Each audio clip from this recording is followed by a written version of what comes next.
ফের বাজি কারখানায় ভয়াবহ বিস্ফোরণ। এবার ঘটনাস্থল কল্যাণী। প্রাণ হারালেন 3 জন। গুরুতর জখম অবস্থায় কল্যাণী জেএনএম মেডিকেল কলেজ ও হাসপাতালে ভর্তি আরও এক। ঘটনাটি ঘটেছে কল্যাণী থানার রথতলা এলাকায়। জানা গিয়েছে কারখানায় বাজি তৈরির সময় বিস্ফোরণ ঘটে। ঘটনাস্থলে পৌঁছেছে দমকল ও পুলিশ বাহিনী। ডায়মন্ড হারবার চম্পাহাটির পর এবার কল্যাণী। বাজি কারখানায় ভয়াবহ বিস্ফোরণ।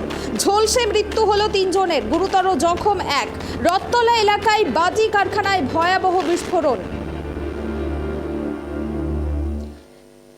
এ বিষয়ে আমরা বিস্তারিত জানবো। এই মুহূর্তে আমার সঙ্গে টেলিফোন লাইনে রয়েছেন আমাদের প্রতিনিধি রূপম। রূপম, কল্যাণীতে বাজি কারখানায় বিস্ফোরণ কি করে ঘটলো, ঘটনাটি কি জানা যাচ্ছে ঘটনার বিষয়ে? দেখো পুরো যেটা তোমাকে প্রথমত জানিয়ে রাখি, এই যে অবৈধ বা বৈধ কোনোটাই এখন বোঝা যাচ্ছে না এই বাজি কারখানা সম্পর্কে। তবে এই বাজি কারখানা আজকে বাজি তৈরি করার সময় কিন্তু বাজি বিস্ফোরণ হয় এমনটাই অভিযোগ।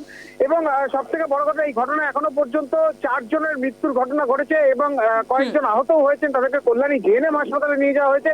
মৃতদেহগুলোকে উদ্ধার করে নিয়ে যাওয়া হয়েছে কল্যাণী জেএনএম হাসপাতালে।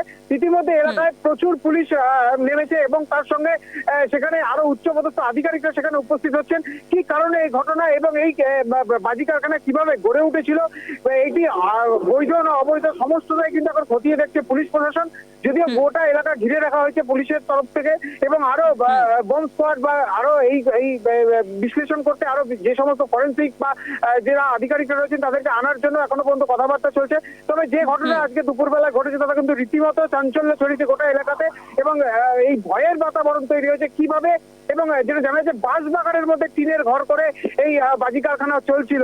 তবে এতদিন ধরে কিভাবে পুলিশের চোখে আড়াল করে নাকি তারা কিভাবে এই বাজি কারখানা তৈরি করে তারা বাজি তৈরি করছে তারও কিন্তু তদন্ত শুরু করেছে। রূপম, গ্রামবাসীরা কি বলছে, কতদিন ধরে চলছিল এই বাজি কারখানা? দেখো, গ্রামবাসীদের এখনো পর্যন্ত সেভাবে মুখ না খুললেও তারা কিন্তু অফ ক্যামেরা জানিয়েছে বা তারা জানাচ্ছে যে বহুদিন ধরে এরকম ঘটনা ঘটাচ্ছিল বা এই বাজি কারখানা চলছিল। তবে এই বাজি কারখানার পেছনে কে বা কারা রয়েছে, কাদের বাজি কারখানা, সমস্তটা এখন খতিয়ে দেখছে পুলিশ। পুনামি, ধন্যবাদ রূপম।